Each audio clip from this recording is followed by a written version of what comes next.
my camera off. Uh-oh. Yep. Your camera's on. Fooled you. Got him. Instant panic as soon as we start. But I thought everything was set. We're all good, Anyway, man. people are used to that kind of stuff happening on my stream. Right. It's fine. Well, welcome everybody. Thank you for tuning in. Look who we have here. Do you want to introduce yourself? Hi, I'm Ryan Mear. That's right. We got Ryan Mear here today. First question. Got it right. All right. But anyway, I've been really looking forward to this because it's been a blast getting to know you, getting to work with you recently on the podcast. Yeah. And, yeah, I'm excited to learn more about you.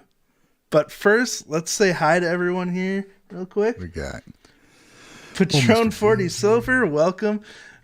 Rosie is feeling a bit spicy today. Uh-oh. There's some stuff happened that she's a little salty about, but it wasn't my fault this time. So that's the good news. Sure, you're just putting people in timeout already. Anyway, Dean, Jennifer, Teresa. Hey, the Joseph? Gaijin guys. What? What? Can't even spell guys either. Let me guess who that is.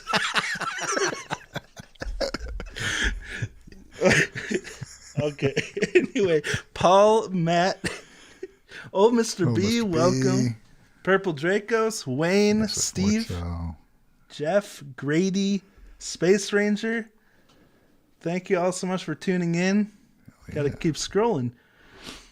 And there's a lot of anticipation around having you on the stream. Ooh. I think there's a lot of people here. Some new names I don't recognize, so welcome anyone who hasn't been here before. All right, I think I said hi to everyone. Glenner, hello. Oh, also, real quick, Axe Japan is having his live stream Saturday. Oh, cool.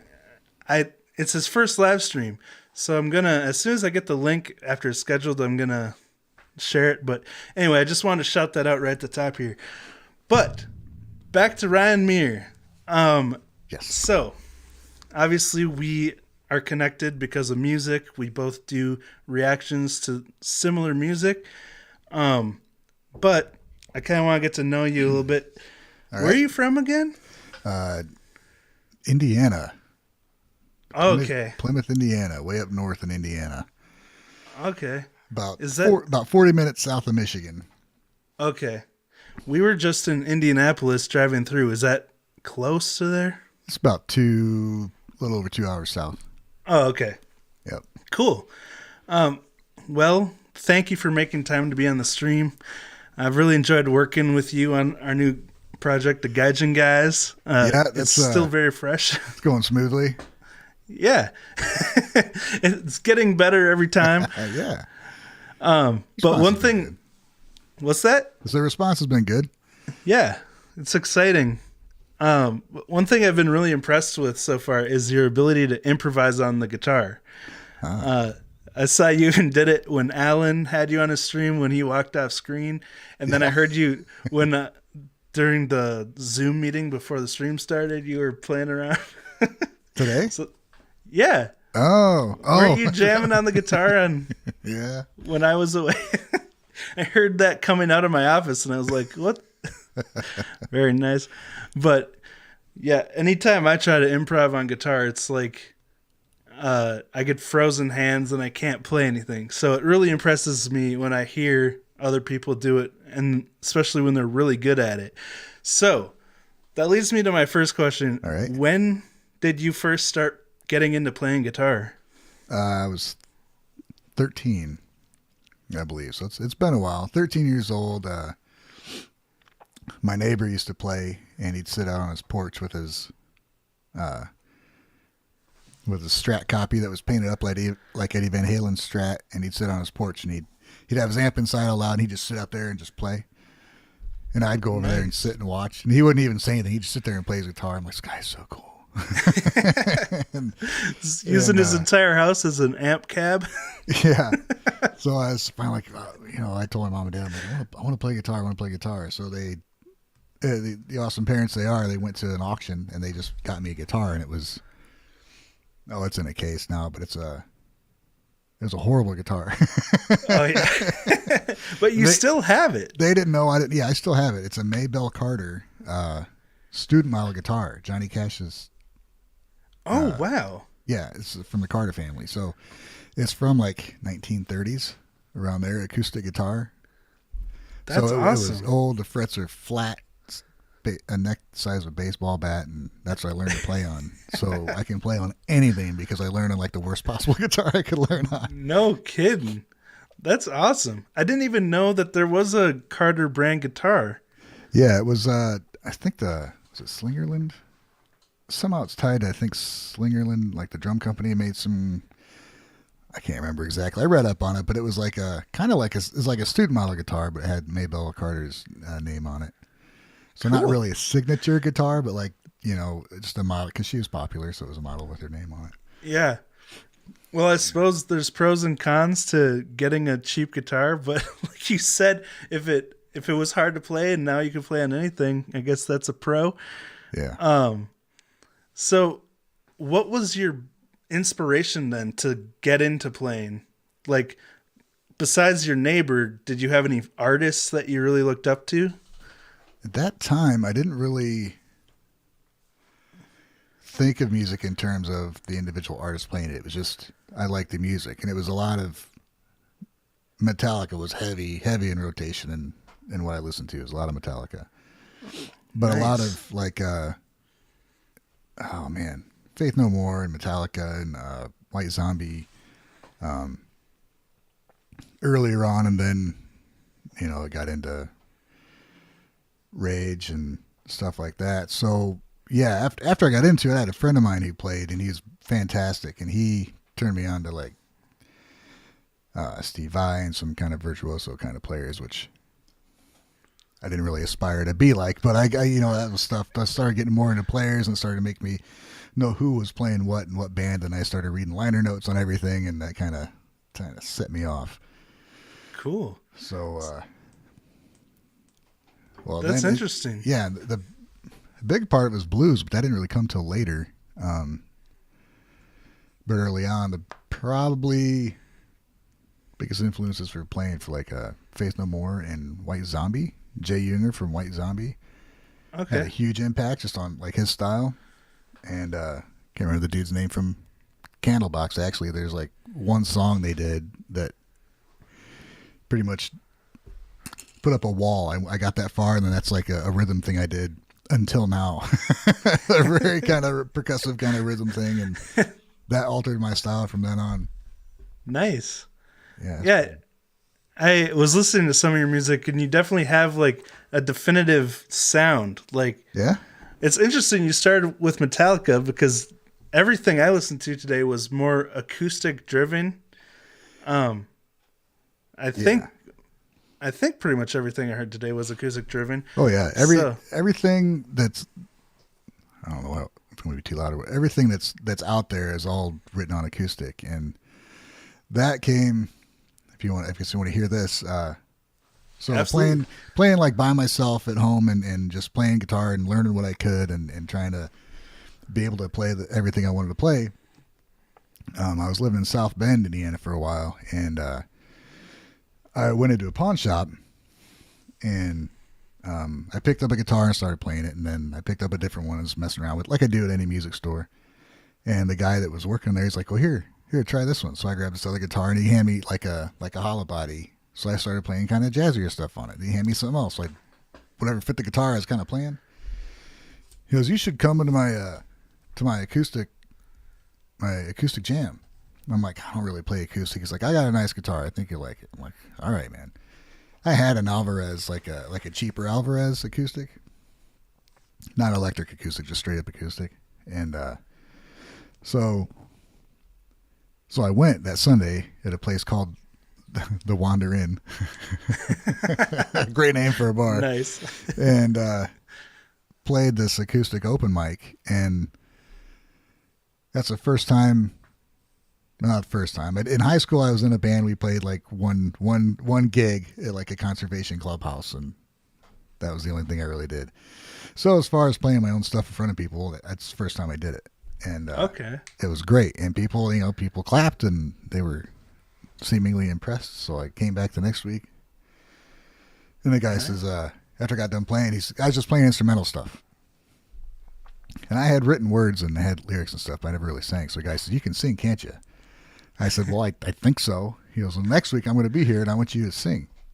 I was like, all right, Wow. whatever, dude. So the next week I went back and I played like 2 songs and he goes, hey, you said you'd sing. I'm like, all right. So I played a song I had some words to and people liked it. And Wow. so then, because that was kind of what got me started, I started writing tailored towards acoustic, solo acoustic stuff. Okay.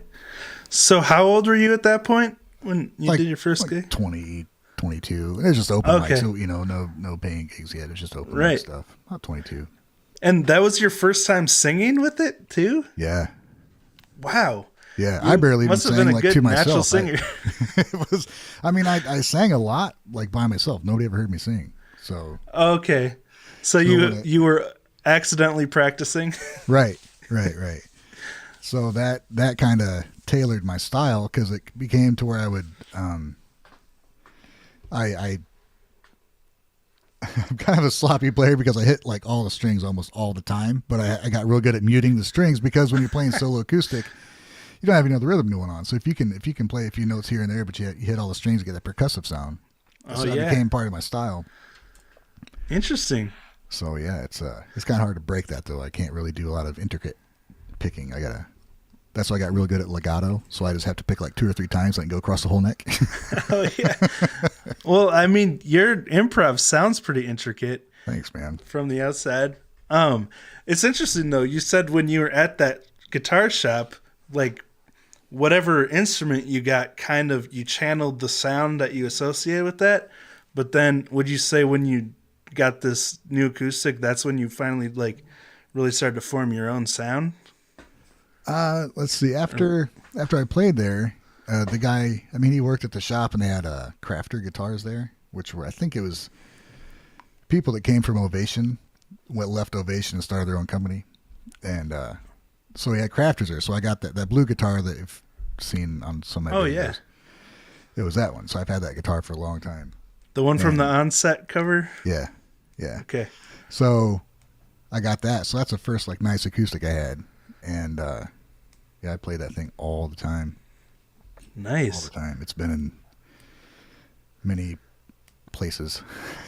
Have you ever had to like refret it or anything? Not that one. I should probably look at it, really. It's got to be wore down. Well, I'm curious.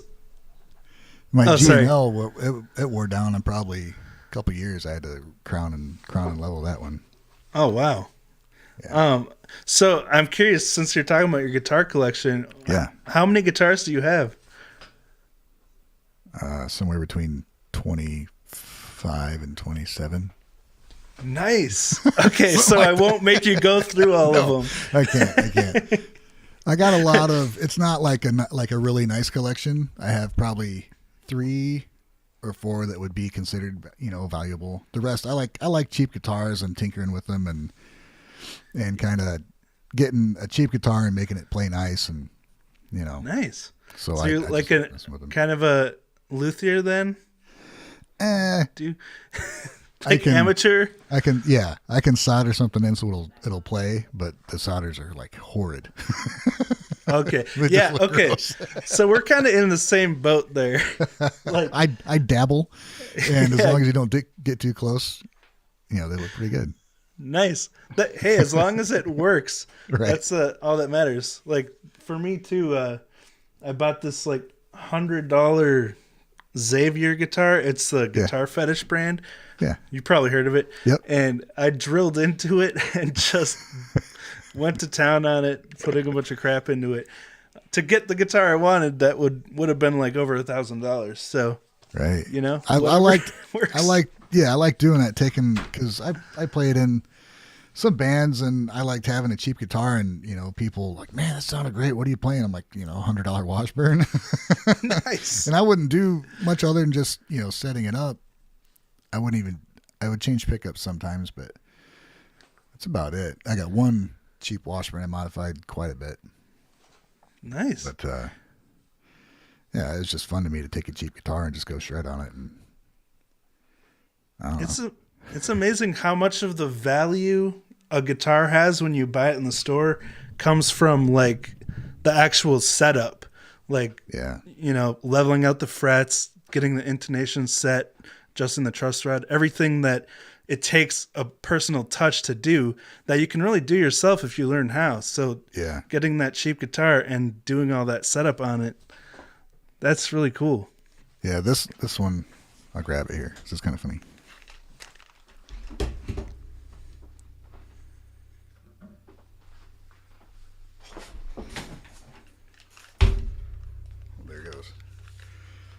So this is a, let me see here. It's blue. Nice. It's got body color on the side. And it's Washburn. And it says Nuno Betancourt model on it. Now, there are very nice Nuno Betancourt Washburns. This is not one of those. It was $100 at Guitar Center. And I put a Telly bridge on it. Okay, I was going to ask if that came stock. No, it did not. And I added a tone knob to it. So the guy's like, well, he wants to set it up. I'm like, no, I got it. Well, I got it home and tried to set it up, and it was bad. It's like I should have had them set up because they would have spent on like a couple hours on it. I had to crown the frets, level and crown, and adjust the neck, and it was just everything had to be touched. But once I got it done. Nice. So there's a sense of accomplishment wrapped into that guitar now. Yeah, it was a natural finish. A drummer I was playing with was painting stuff. So I said, hey, could you paint this and leave the sides natural? He's like, yeah. So he painted it for me. It's pretty cool. Oh, cool. So, wow, you did a lot of work to that guitar then. Yeah. Are those pickups too all aftermarket? Did you put them in? Yeah, and this is the rail pickup. I was like, that's got to be custom. That's like some kind of cat. I don't know what, like a eBay pickup. I can't remember the name. And this is just a random. I just got this at some point in my life. I'm like, well, I got a blue pickup. It'll be going on that blue guitar. Nice. Have you ever wax dipped your pickups yourself? No. Okay. It's quite the ordeal. I got a couple that need it, that you can talk into them and it comes through the amp. Oh, yeah. Which is what you're trying to get rid of. But yeah, I never did that. Yeah. You've tried doing that?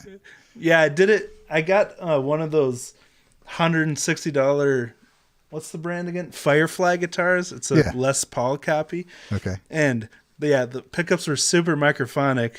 Yeah. And so I got a really cheap crock pot and filled it with I can't remember what paraffin wax. Yeah. And then I didn't want to redo all the wiring, so I just took them out of the what's it called? Saddles? I don't know.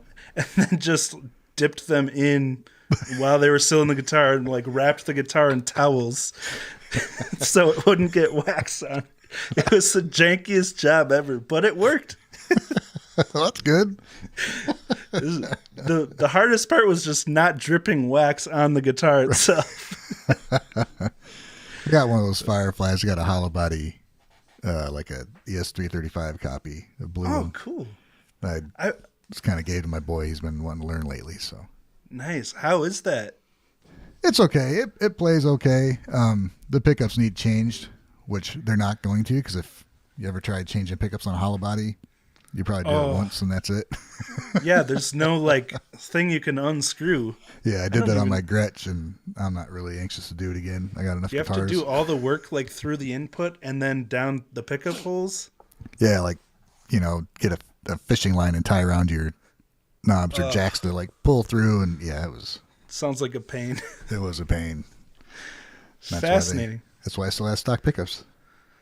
I wanted the ES335 copy, and I ordered one, and it got here, and the headstock was all scratched up, and the strings were broken, and I was like, I'm not keeping this. Yeah, it must have got bashed. I got that one on Amazon, but then I returned it and got one off of the actual website, and then it came really nicely packed. But I wonder what the difference was there. I don't know. Anyway, okay, so you talked about your first gig, your first guitar. When was the first time you recorded anything? Oh, this goes back to 4-track tape recorders. Oh, cool. So we're I mean, not that early, but we're talking like probably 99, 2000, 98, I guess. I had a Tascam 4-track tape recorder. Barely knew what I was doing with that, and that's the first time I recorded anything, and I could hear myself kind of play back. I'm like, right. Oh, wow, that's kind of neat. And I still have one of I got a tape somewhere. I don't know where it is. I don't even have a tape player, but that's cool. So I've never worked with any kind of tape recording. I think my dad had the first digital Tascam recorder. Yeah. It was like an 8-track digital, and that was my first experience ever recording. But how does the tape thing work? Do you have to like? Well, it was like a little Tascam was like the cheaper entry level into recording, and it was you put a cassette in, and you could record on this track or this track or this track, and it would. Then you could play the track back and record over it on a different track. So it was just a 4-track recorder, just on a regular cassette. That's awesome. Yeah. I didn't know that there were recorders for cassette tapes like that. Yeah. And it was like, just through the mic that was on the thing. I didn't have any microphone or anything. But after that, I got a hold of a pirated copy of Acid Music 3.0, and I used that for like 10 freaking years. Oh, yeah. Then I finally upgraded. Nice. I've never heard of Acid, but it's Foundry, Sonic Foundry. Oh, SoundForge. Same. Yeah. It's that. Okay. It all came from. So it's like owned by Sony? Yeah. Okay. Cool. What do you use now then? I've been using, what is it, Reaper? Oh, nice. Yeah, that's what I use too. The album I managed to put out was started on like the Sonic Foundry stuff, and then I ended up going to Reaper and even Audacity for some of it. I like some of the compressors and stuff, how they work on Audacity versus Reaper. Nice. So sometimes I'd record on Reaper because I like that better to record, and then I'd tweak stuff in Audacity or whatever. Yeah, I mix it up too. I use Reaper to record like all of my stems, and then I use FL Studio to mix them down, just because that's what I have experience with. But right. that's what makes the biggest difference for me. It's just knowing how to use something. Yeah, if I had to use something else first, I would have used that longer. But right, they all work. Yeah. So, what did you play in any bands then after that? Yeah, so because of playing at the acoustic open mics, the guy that ran it, his name was Dave Dance, and we got along really well for a couple of years. And he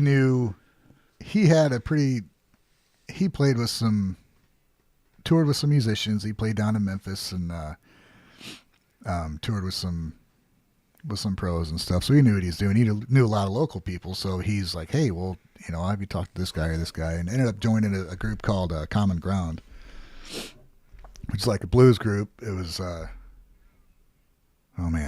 John, Javon, can't remember the keyboard player's name, but it was awesome because a guy had gotten into blues pretty heavy, listening to Stevie Ray Vaughan and stuff, and then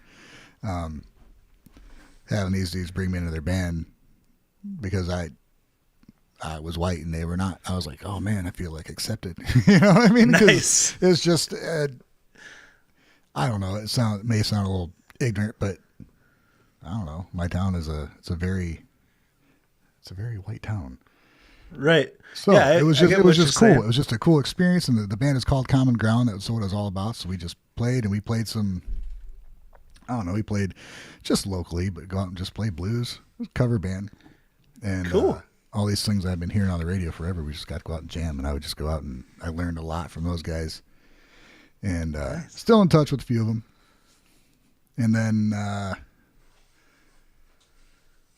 let's see, that kind of stopped for one reason or another. And then there's a few bands where I played with a couple people, and then I took the drummer and bass player for one of those and did a 3-piece thing of my own, where still a lot of covers, and then I started throwing in originals here and there. Nice. It's fun. Did you have a band name for that one? The trio? Let's see. The first one was called Changeling because of a Doors song. Oh yeah. And then, what's up, buddy? Elliot's stopping in here. And then there's the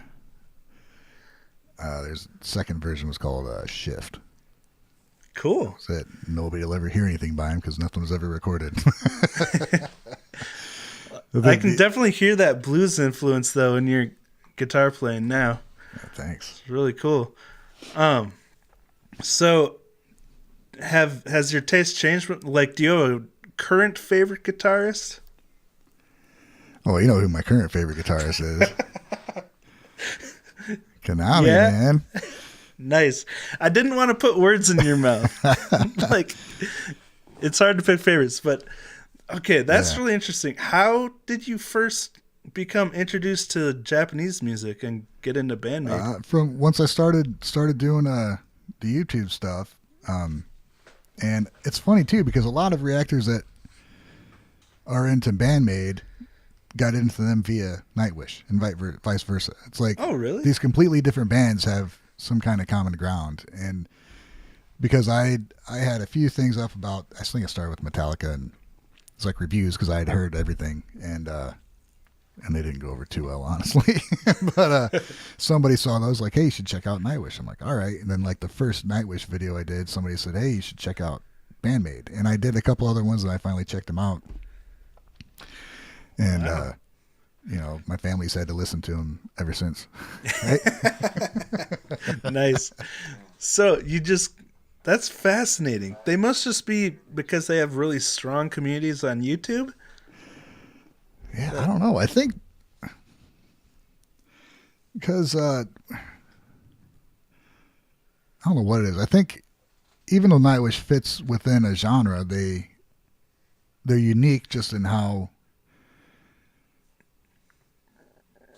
the music's written by one main composer, and everybody adds their flavor to it, but they're all super important to the band. Even though they've changed members and they've managed to move on, but they keep that same kind of band family thing going. And you see how much they interact on stage and they're having a great time. And those are all things that we both see in BAND-MAID.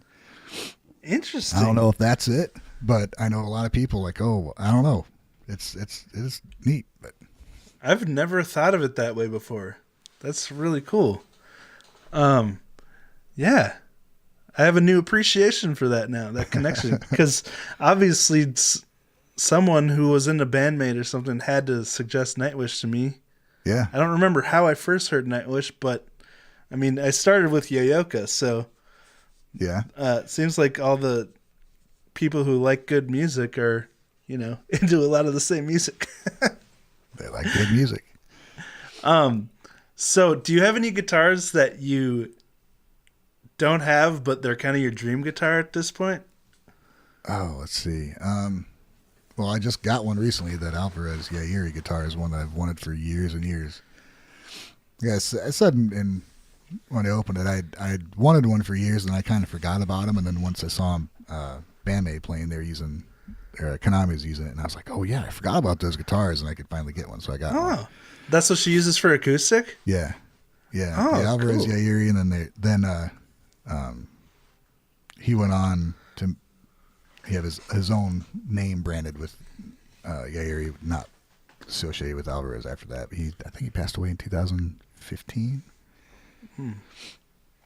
I think. But yeah, as far as electrics go, I think I got everything I want. Nice. There's nothing super. I don't know. Once I found out how awesome Telecasters were, and I got one, I was good. Nice.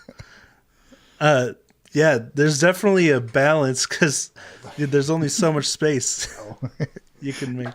Yeah. See you later, buddy. See ya.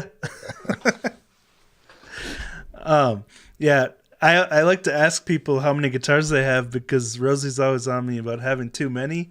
Yeah. But so far, everyone I've asked has more guitars than I do. So Yeah, that's not fair. That's not fair at all. Rosie, he needs some more guitars. I hope she's listening. She's gonna put me in timeout. Even with the guitars I have, I'm like, where would I put more guitars at this point? I gotta start. Do you have any tips for consolidating the space? Well, I got my own room, luckily, so they're all stuck in here. Wow. Well, most of them. I guess I got a rack of 5 there, 1 on the wall, 3 back there, 4 along the floor, 2 more here, another one in the corner. And you must have some cased up, right? I think there's 3, 4 in cases, and then I got 1, 2, 3, 4 downstairs hanging up on walls. Oh, nice. I have a very tolerant wife.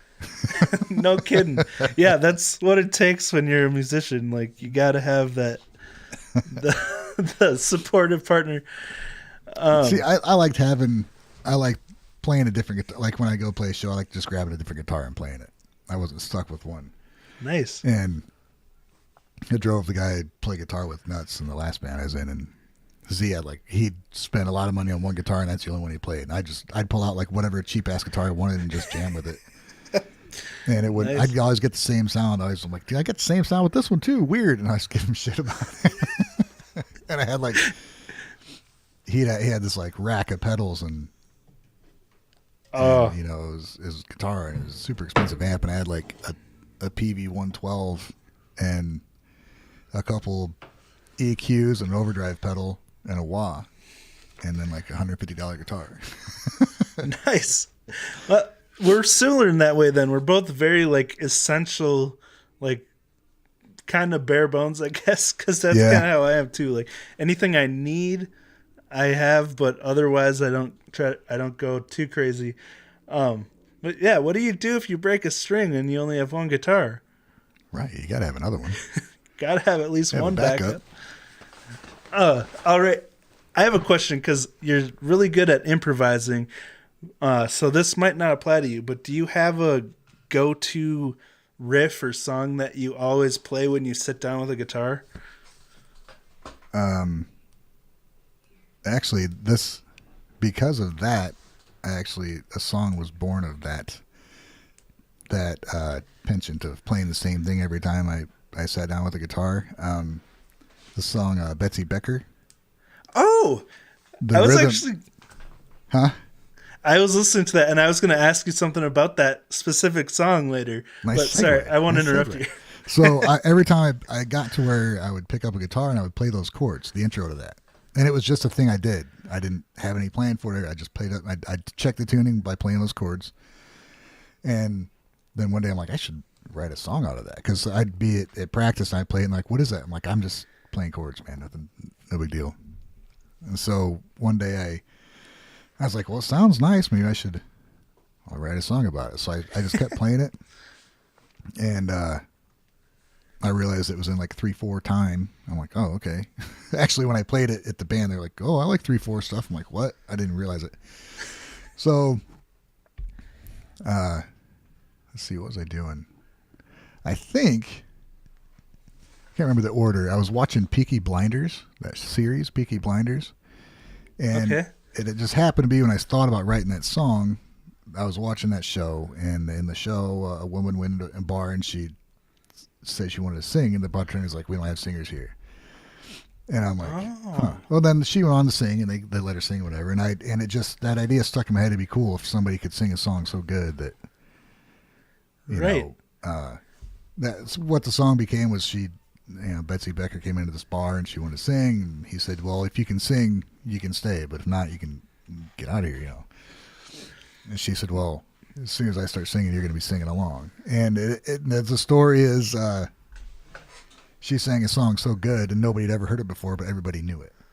Like it touched everybody. And then she leaves and everybody's like, you know. That came from Peaky Blinders. That kind of inspiration. Yeah. Yeah. Because, Okay, because I was not the name or anything, just the idea of somebody going in a bar and be like, hey, I want to sing, and they're like, no. It's like, trust me, if I start singing, you'll be singing that takes a level of confidence that I will never have. But okay, that specific song, there was a line that stuck out to me, and actually you didn't mention it yet. It said, even if, well, I'm paraphrasing here just so it makes sense, but even if it wasn't true for me, it's clear that it was for you. Oh, yeah. Because, like, as someone who writes music, that stuck out to me because sometimes other people will find more meaning in your music than you do, you know? Yeah. But I was going to ask you about that more, but now that you've kind of talked about where it originated. Well, it's really just the initial ideas from there, but none of the content of the song was out of that show. So as I was writing it, and sometimes people always ask about how do you write a song, or where does it come from? And I've as many people as I've interviewed on my little show on I used to do for the Wild Rose Moon in town.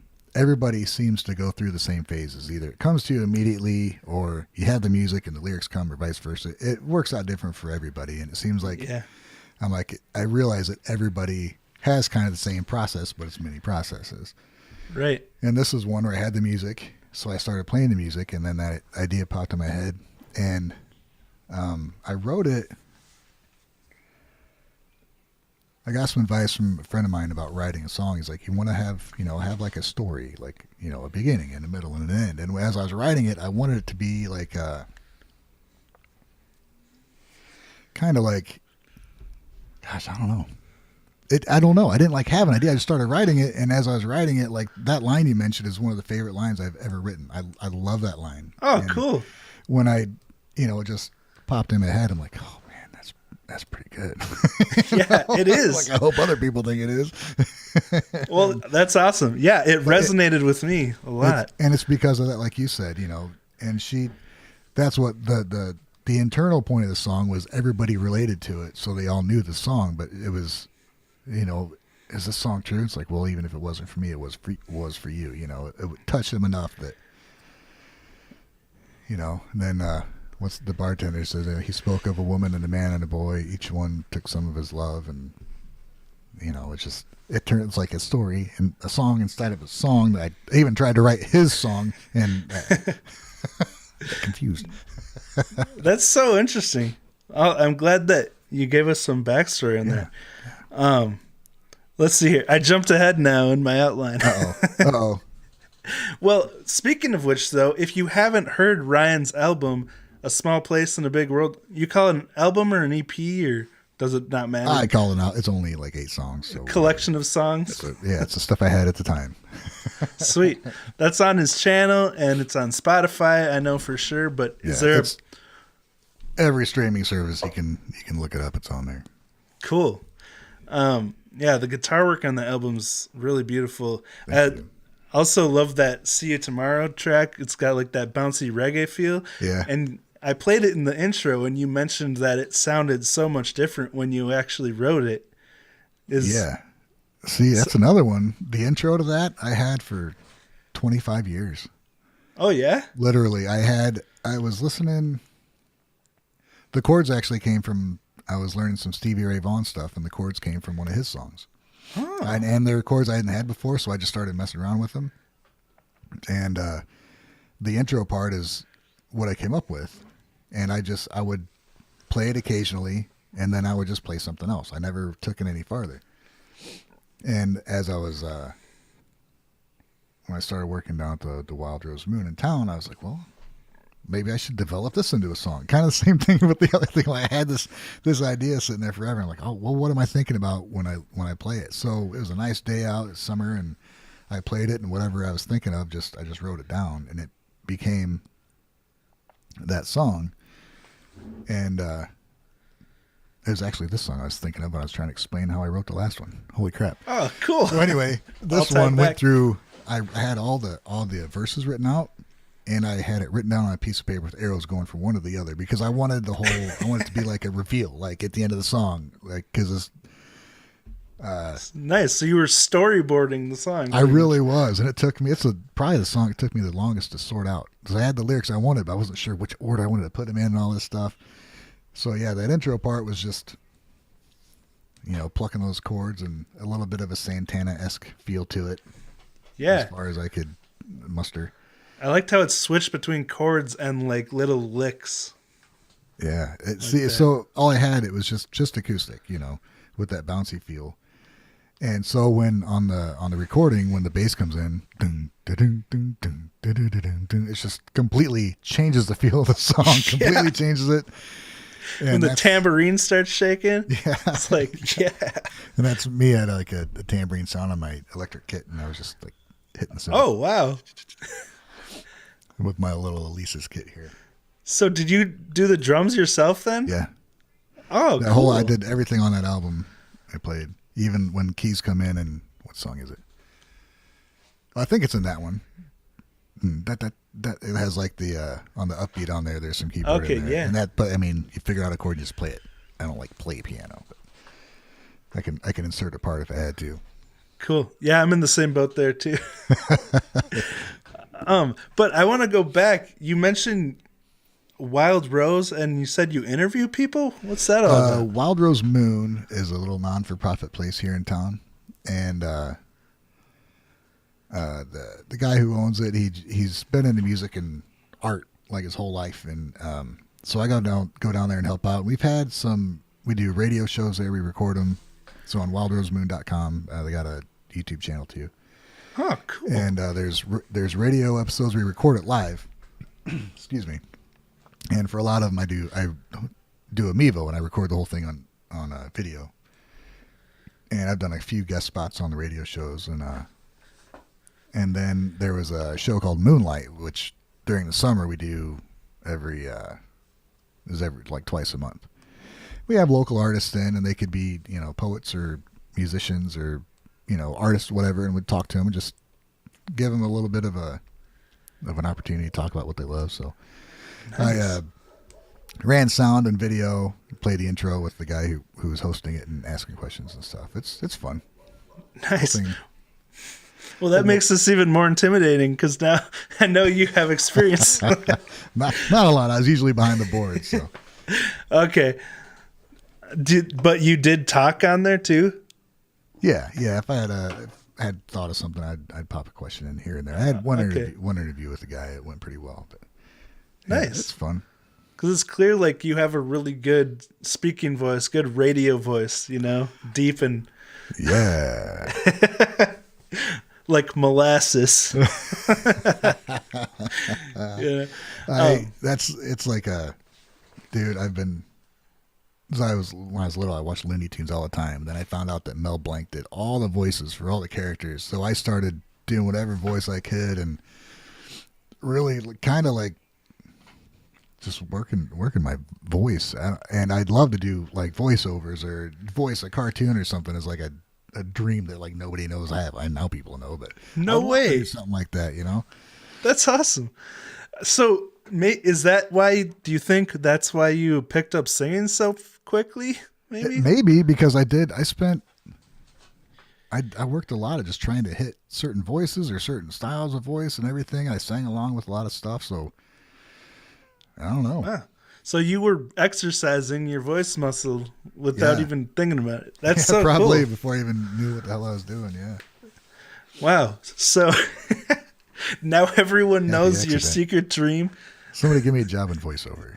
You can hear this voice. I would love to hear you do different voices. God. Yeah. You have to get some drinking going on. Then we can have some fun. So you did all this stuff yourself on that album. That's awesome. Oh man, tell you what, drums is something that if I sat down with a drum set and I just like played for a little bit, you're like, man, you're pretty good. But like playing an entire song, I know you know this, but the other people may not know. Playing through a song is freaking hard. It's difficult to even just keep a simple beat. It's not an easy thing to do. What you think would be easy on drums is not. It's easy to fly around the kit and play around, but to play like a steady beat and keep a feel for a song, Yeah. Dude, I was so humbled. I'm like, I could play this song. The first one I tried to do was See Me As I Am. And there's like 60 freaking edits in that song just to get the drums to line up with the beat. It's horrible. Oh, man. Shift, you know. By the end of it, I was doing like 2 or 3. Because I could play like longer sections, you know. Cool. Well, you got better as you went. That's awesome. Yeah. Well, thanks for the shout out to drummers. I love drummers, dude. Every band I've been in, I'm like, the drummers, it's funny because they always get, you know, jokes about dragging knuckles and all that stuff. It's like, dude, the drummer, to be able to process what they're doing all the time, their brain just works a different way. And they always know everybody's part in the band. Everybody's part. Hey, you missed your guitar part. You missed that line. Hey, you're supposed to do that lick. You know, they always know, every drummer I played with. They're a pain in the butt to most people. And I'm like trying to remember my guitar part. I'm like, what? All right. Thanks for reminding me. Interesting. Much respect for drummers for me, man. Well, thank you. Mm-hmm. I hadn't even thought about it like that before, but it was true for me for sure. Like having to know everyone's cues, because you're kind of like in a rock band, the drummer's kind of like the conductor, or at least keeps the tempo and everything. Yeah. So, interesting. Yeah. That would explain why I kind of got into like analyzing music, because you have to. Like you have to as a drummer, yeah. Yeah. Will you play with bands, Wave? Have you played with bands or played out or anything? Yeah.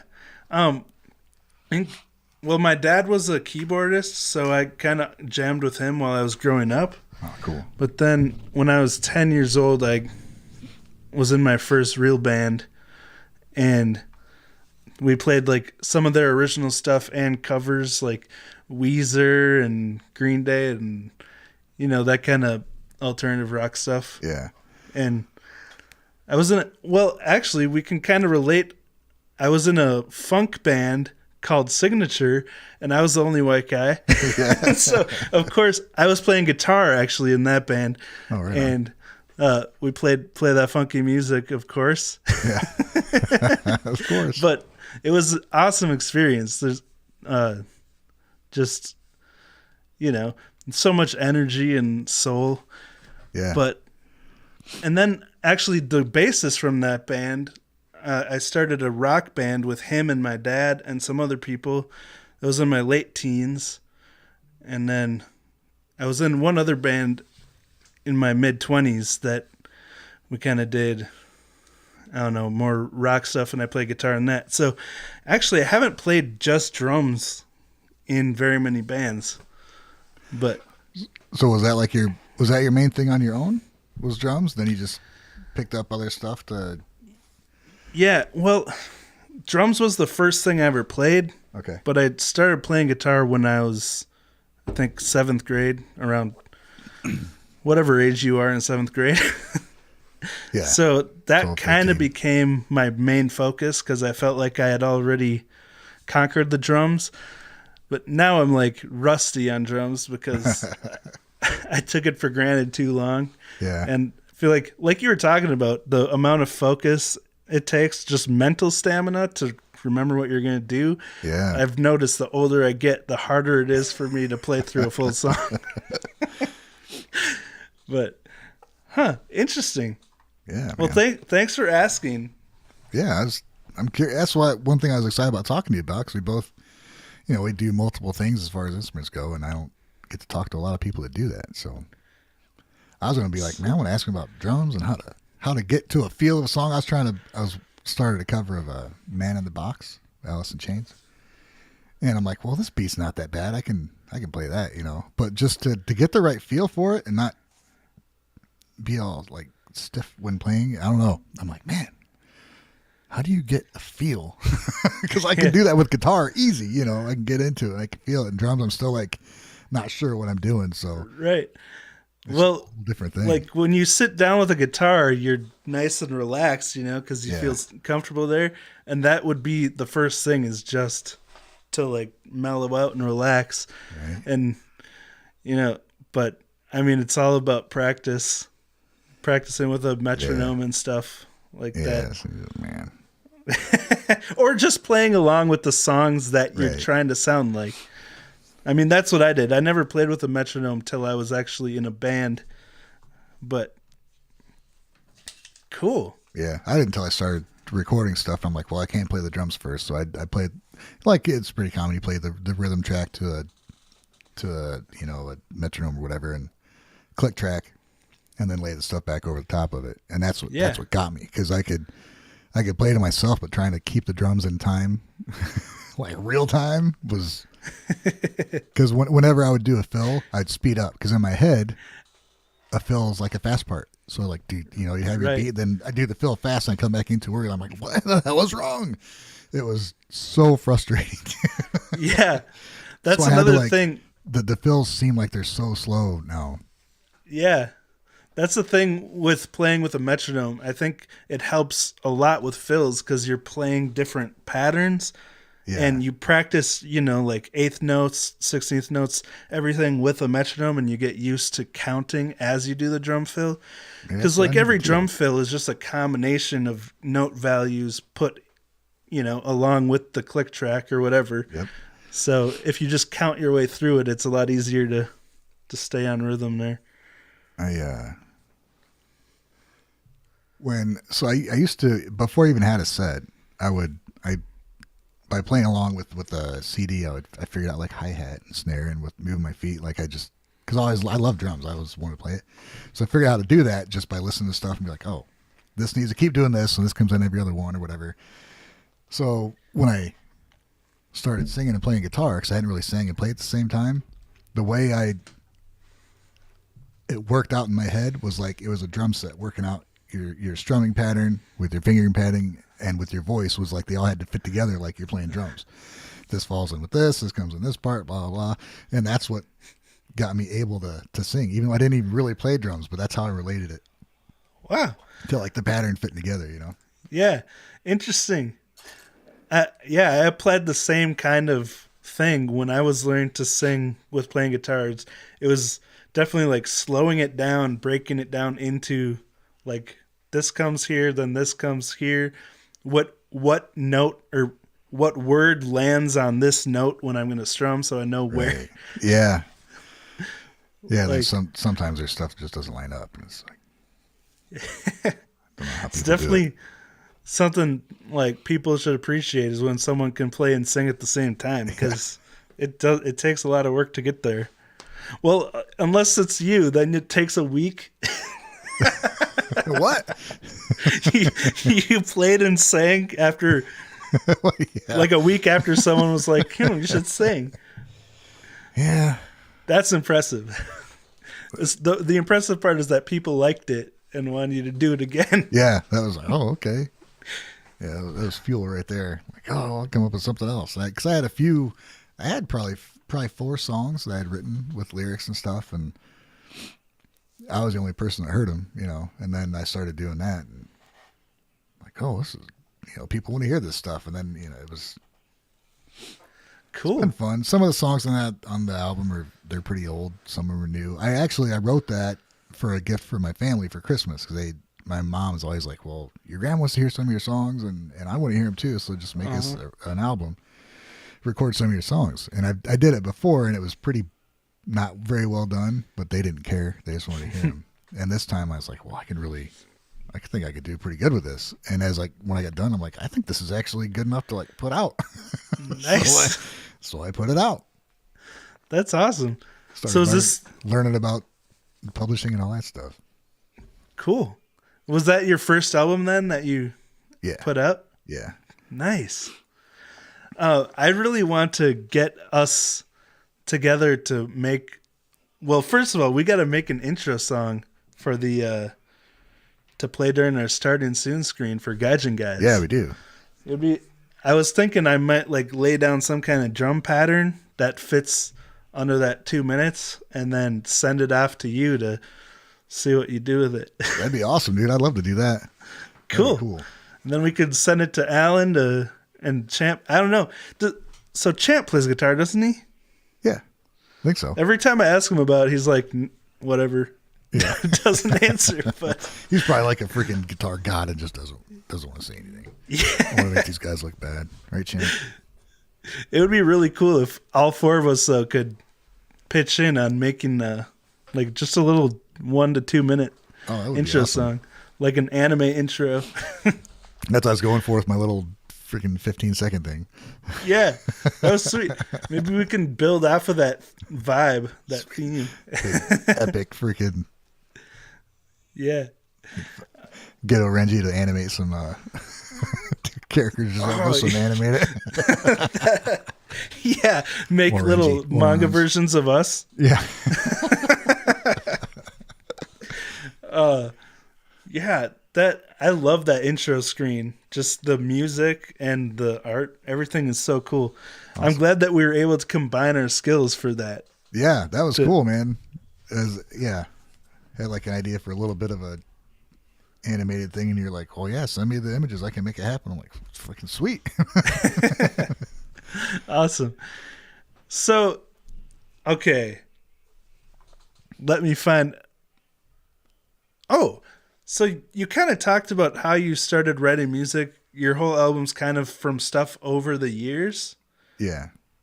And you're kind of talking about your process. How do your songs typically come together? Because you alluded to it, but I want details. Well, let's see. I don't even have it here to look at. It's my song list. I'm trying to think of what songs are on there. It really... Usually it comes from I'd have a rhythm or something. And I mentioned how people, they go through every kind of variation of it. Sometimes I've had lyrics come to me and I'm like, I got to write this down. And I got to, just kind of don't think about it too much and realize how they're coming to me. They'll kind of decide what kind of music it is. They'll go with it. And sometimes I'll have a riff. Like I've had riffs, like I said, that one was for like 25 years just sitting there. Then I finally thought about it. I'm like, man, it sounds like somebody outside just chilling. And the whole story just came out. Nice. And I've been playing and just stumble on something. I'm like, oh, that's cool. So I'll write something down. And if I'm writing down the chords, words come to me. I don't know, dude. It happens so many different ways. Yeah. Yeah, that's what I was... Go ahead. That's what I was kind of getting at. It's like, for me personally, it's always a different, like sometimes it'll be something, some kind of lyrics that I really want to fit into a song, or it'll start with a riff, or it'll be a drum pattern. Like it's always different, but it was cool though. You talked about how like things in your real life kind of inspired your ideas to get the ball rolling on your songs. Yeah. Man, I'm drawing a blank on whatever songs are even on there. Well, let's see. One, I See, that riff was straight up because of that Candlebox song. I can't remember the name of it. It's like number 8 on the album, which on my Discord, number 8 is just a funny thing. The 8th song on every album was good for like 5 years. Nice. It's a whole thing. But there's a break. It's like a slow song, and there's a breakdown in it, and the guitar does this rhythm pattern, which, like I said, just like stuck with me, and it kind of implied like my rhythms from then on. And I would say I do it too much, but that song is directly came from that. But then there's another song that I remember now called which one is it? I don't think it's on there. Same kind of rhythm, but I was listening to Harry Connick Jr. and I wanted the way he sings. I started singing some lyrics that were like the way he sings, and then this guitar rhythm came over, and it sounds nothing like Harry Connick Jr. song at all, but that's just kind of was the inspiration. Like I want to sing something like that because he's really good. So it just comes from it's everywhere. Nice. Were you inspired by like Eddie Vedder at all? Ah, man. I always had respect for him and I never tried to emulate him or anything. Oh, okay. Because, like, that's the vibe I kind of got when I first heard your original music. It reminded me of his ukulele album. Where I've never heard any of that. Oh, it's really cool. It's from 2011, I think. Just put out a random ukulele album. And because I think it was the combination. He sings a lot lower on that album. And it kind of reminded me of your voice. Yeah, I don't listen to anything like really on that album. I don't listen to music like that at all. Oh, I don't listen to any folk music. I don't fascinating. listen to any like.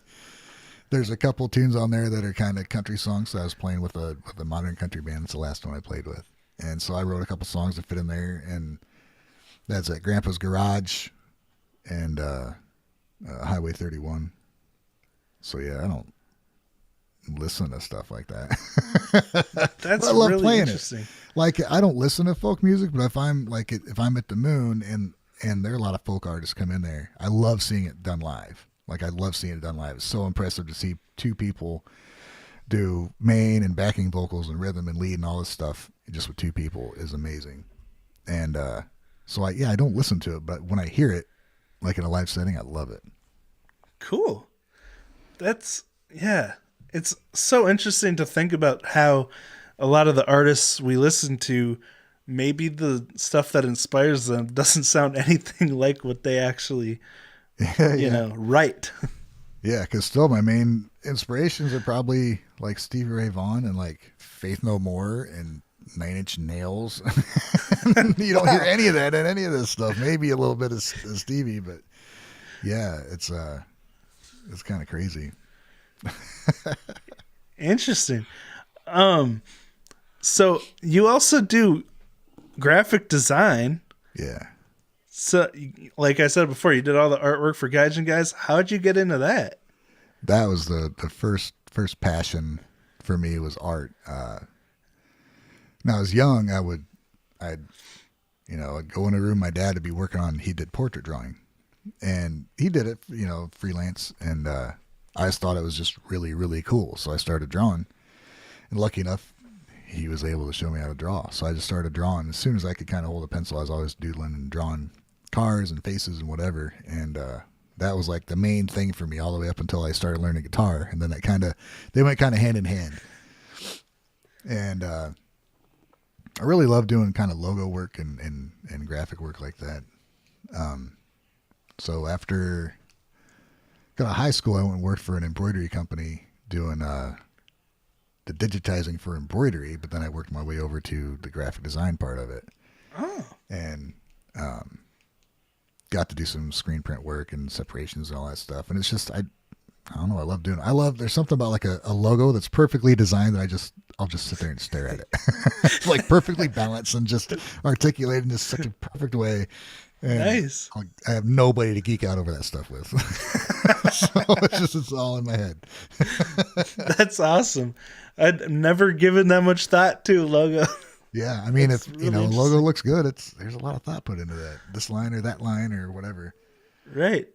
So I'm guessing you designed your album cover then? Yeah. Is there any like symbolic meaning behind it, or did it just look good? Okay, so one of my favorite things about drawing is illustration. I love comic books. I've got not a huge collection, but a pretty good collection. That's been my favorite thing to do is like draw human bodies, draw like comic book illustrations type stuff. Which now I haven't said anything about that either. I love doing. I've drawn Batman probably 5,000 times. Nice. So I had a Surface Pro, which I hadn't had for too long. So I was drawing on that, and I was like, well, I was working on, and this wasn't too long ago. I was working on. So if you look at a comic book and you look at the faces, there's not like a nose and an eye and the eyebrows. It's all like implied shapes, kind of. You have like really high contrast. You get the impression of an eye or the side of a face. So I was just working on that, but I wanted to look real. So I took pictures of my face with different expressions, and I tried to block it out, like, just get used to drawing it simply, but still get the impression across. And that's what the three faces on my album, that's what it was just me working on drawing that for illustration. And I had to think of it. I'm like, well, that'd be kind of cool to put on there. And I got a thing with 31 being my favorite number and triangles and all this stuff. I had three faces and one. Oh, okay. So it all kind of tied in there. So 31's your favorite number. Yeah. I was wondering what's with the 31. What is with it? Let's see. Man, there's always a story behind seemingly simple answers. 31. If you take the most simple is if you take R and its relative number in the alphabet and M and its relative number, add them together, you get 31. Oh. So I'm like, I like 31. It's Halloween. Let's see. I like triangles, and it's 3 points and one object, and my birthday's on the 4th. So I just came up with all these things that made sense. So it just became my favorite number. That's so cool. Wow, we're answering questions that we didn't even know we had today. Wow,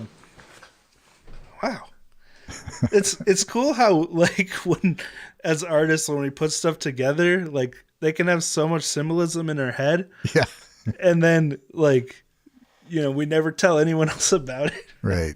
Yeah, I tattooed it on my arm. Oh, sweet. So I was learning how to tattoo. I'm like, I can do one right here. I put 31 there. What? You did your own tattoo? Yeah, I did the skull and wings here, and this is actually, it says Jimmy and SRV, but I know you can't see it. Nice. It's hard to see. It's hard to see anyway. The 31 and the guitar actually I did. Wow. Which that hurts. So your art skills apply to a lot of different things. I throw in everything I can. I had no idea that your faces on the album cover were actually drawn by you. Like I was thinking they were just photos of you that were digitized or something because they look so spot on. You know? Right. Well, so I took pictures of my face and I went over it, to capture, put a high contrast shadow and stuff. Yeah. So that's my illustration on there. So what do you use then for? Like, I'm guessing you do a lot of it on the computer now? Yeah, that was on Surface Pro. Oh, that's right, Surface Pro. But usually, like, everything I did for Gaijin Guys and whatever else, I usually just use Corel Draw, again, because that's what I started out learning when I went to that embroidery shop, because most people use Adobe Photoshop or whatever. Corel Draw is like the other one, but does the same stuff, a little bit different. Okay. So I've been using it for years and years, and I'm super familiar with it, so I just use that for everything. Yeah, like we were talking about earlier. That's why I use FL Studio to mix stuff. Yeah. Even though it's like made for like electronic music, I guess, but it works. Oh yeah. They have update after update, and I just keep using the same tools I used 20 years ago. So nice. I don't need to use all this other stuff. Hey, if you have everything figured out that you need, then that's why use everything else. Right. So do you have a favorite piece of art that you've done? Man. That's a good question. It's actually and I'll probably never finish it. It's a half finished drawing of Jason Lee from The Crow. Brandon Lee from The Crow. And it's probably the best portrait I've ever done. But I got like he's kind of sitting like this in his chair. Then you can see his body going down. And I got like the hands done and his face and down to like one of his arms. And I just stopped. And I never went back to it. So it's like I'm so afraid to go back and finish it. Don't want to ruin it. Right. It's like, just perfect the way it is. I don't want to mess this up. Hey, I mean, if it looks cool the way it is, just have like he's just fading into right. I'll have to find it, throw it up on my Patreon or something. But yeah, that's cool. So we've both covered one of the same songs, On Set by BAND-MAID. Yeah, and yeah. like we were talking about, that was kind of our common ground, how we came together. And that did play during the intro of this. If you came in late, you can go back, watch that. But of course, go watch it on Ryan's channel. You can see the full version there. But anyway. Yeah. Oh, and it played during the first episode of the the BAND-MAID Nippon. Yeah. BAND-MAID Nippon. That was cool. Yeah, it was awesome of Orange to do that. But we already talked about how you first discovered BAND-MAID. How many of their songs have you heard at this point? I know this is a tough question. I think the last I just checked recently because I was actually seeing how many you've reacted to in Champ to see how many. I think I got like 67. Wow. And I've heard a couple more. Okay. But yeah, I think it's around, we'll say 70. It's funny, I ask you this question, but I don't actually know the answer to that for myself. I think you're closer to like 50 something. Okay, yeah, that makes it was. sense. Yeah. Cool. Yeah, I have a ways to go for sure. But, Well, go ahead. no, I'm sorry to interrupt. I was going to go to a different question. So, Oh, well, I was going to say the reason Onset of Sorrow came about, partly you're responsible for it. oh, really? Yeah, because I was working on my own cover of it. And as I was working on it, I'm like, well, I'm not going to be able to do the drums. And so I'm like, well, I'll do it acoustic. Okay, and I haven't seen anybody do that. And as I was doing it, I was playing the same parts acoustic. I'm like, well, what the hell's the point of that? Wave's already covered the entire thing by himself. I can't do the drums like that. So and you look up, there's a lot of people who cover that song. I'm like, so let me take it a different direction. And so that's when I like, well, what is it? It's a very upbeat, happy song. Let's just reverse that and make it sad as hell. And but when I started working on it, it was, I'm pretty proud of that because like when it, after the little, because the tapping parts and all the chords and stuff are the same chords that are in the song and the same patterns that are used for the tapping. I just switched them up and just played different stuff. So like Misa's bass line came into play heavily into like working out that song, how to do it, as opposed to just the guitar. So like the chords that I use are based off of her bass lines. Oh, okay. Finger picking part and yeah, it's following her bass line, not really guitar. So if it sounds completely different, you don't know why. That's why. Nice. It was fun. Yeah, it definitely became its completely new own thing. Like that was really interesting. I was super thrilled with the response I got. I'm like, I don't know if people are gonna like this or not. So I kind of stuck it out there and then just left the computer alone for a couple hours. And I was like, nice. Oh, sweet, people like it. That's awesome. I think people sometimes don't think about that is like how scary it is to first share something you've been working on. Like just to click publish after you've poured a bunch of time and work into something. But that's really cool. So I know this is a really, really tough question, but do you have a favorite BAND-MAID song so far? Daydreaming. It's easy for me. Oh, nice. That song blew me away. And there's other songs I listen to more often and that, get you fired up. But that song it's just perfect. Yeah. It's beautiful. Absolutely perfect. Nice. Yeah. I love that song like I haven't loved very many other songs. It's a wow. I'll have to revisit it because dude, the whole listen to that song and listen to Konami's solo when she takes you through all the stages of being frustrated and angry and then everything's gonna be okay like in like 17 seconds or some shit. It's a crazy small amount of time and she just, to me anyway, her solo comes in so forceful and you're like, what the hell, man? And then she like builds you up and comes back down and builds you up and then it's just awesome. It's so cool how you were able to like derive so much meaning from her 17-second solo like that. Oh man. Like the way you interpret it.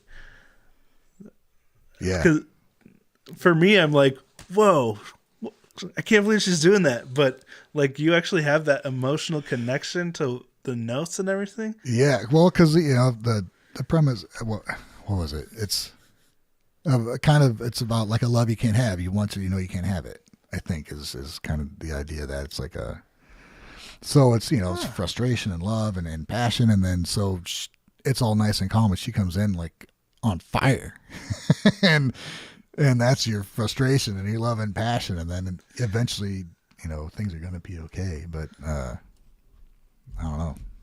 Yeah. Hits me hard every time.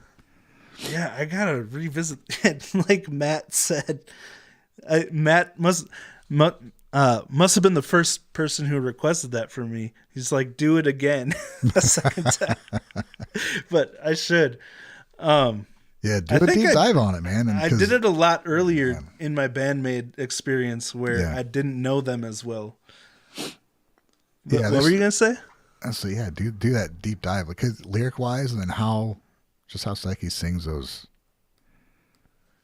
I can't explain it, dude. That song just hits me in such a way. That's awesome. Like few other songs have. Wow. It is amazing how even, like, I guess the words did add context to that solo, but how something that isn't even words can have such an emotional impact like that. Yeah. Like with classical music, there's rarely lyrics in that, but it can be so moving. Yeah, they really know. And that's, as much as, I fanboy over them, there's a subtlety to their writing that, to people that don't speak Japanese can still listen to it and get an idea what the song's about. I've done that several times. I've listened to a song, reacted to it. I'm like, man, let me look up the lyrics. I'm like, okay, yeah, that makes sense. Nice.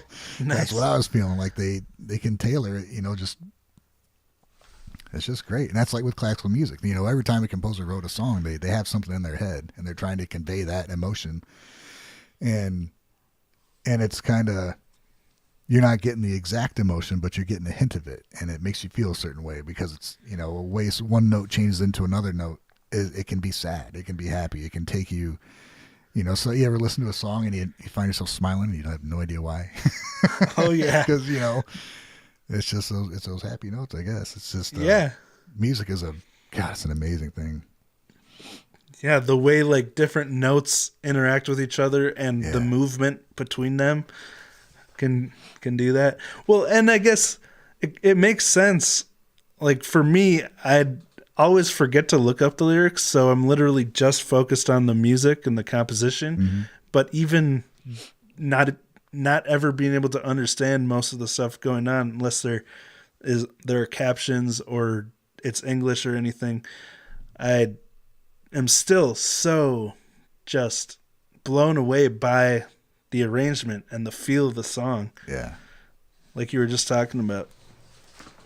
Cool. All right. Are we missing anything in the chat here? I probably haven't. You have me thinking bad. So much. We've been very deep in conversation and I forgot about the chat. Puzzle acoustic. That would be fun if we collaborated on a BAND-MAID cover. Like awesome. If I did the drums and then you did everything else. Mies, oh God, you don't want to play Misa's bass either. That would be the hardest part. Oh my gosh. Yeah, it took me like 2 weeks to learn blooming because it's just like every measure is something different. Yeah, and it's so much. Dude, I tried one song. I learned it. I learned the bass solo and it easy, like for, what was it? Freedom to Play or something. I'm like, that wasn't bad. And then the verse stuff is freaking way crazier. I'm like, what the? Yeah. What is this nonsense? But it's so perfect and awesome, man. Yeah. It's crazy. Like she's always playing some kind of harmonic interval after the root note, but it's changing the intervals every single time. It's like, how does she keep track of that? Yeah. Yeah. And that's what somebody brought up. They're talking about the book in the interviews on Discord. And they're like, the one thing that really stuck out was, I think it was Miku was asked about all the members, but when it got around to Misa, she's like, well, she's always been a genius. So like as far as how the members have improved, I think. And she's like, well, she was always just awesome. That's awesome. And it's like, yeah, she's, everybody loves Misa, but she's, as a musician, dude, she is freaking insane. Yeah, I'm so glad that these 5 people came together to make this band. They came together and they get along. Yeah. We're so lucky. It was literally a once in a lifetime chance that happened, I think I was talking about that with, I think it was Daisy 2 weeks ago, my first interview. Yeah. And we were talking about how just getting the group of people to actually meet in real life that would have that chemistry and talent. Because like the human relationships are more important than the talent itself, because that's what actually keeps the band together and drives that chemistry. Yeah. I've had, we've both been in some bands. I've been in several bands, and I've had maybe one, and most of mine were just 3-piece bands, which is me, bass, and drums. And there's 2 guys, Sean and Ryan, that I played with that we really locked in together, and it was good for the most part, but it just wasn't enough to kind of stick together. And it was at a point where we were all kind of doing other things, and I had moved away from South Bend, so it was hard to get to practice and stuff. But Ryan, the bass player, is Ryan Lenhart, phenomenal bass player, and he had, I mean, he's the only person I know that would even come close to like Misa as far as playing and being like musicality of playing the bass. Nice. Because he was just more. He had a better grasp on the movements of a song and placements of notes than kind of I did. And he'd be like, "Hey, well, you could do this, you could do that." I'm like, "Oh, that's brilliant, dude!" You know. And he just knew so many songs, like and he always had them locked in his head. And I'm always trying to remember my own shit.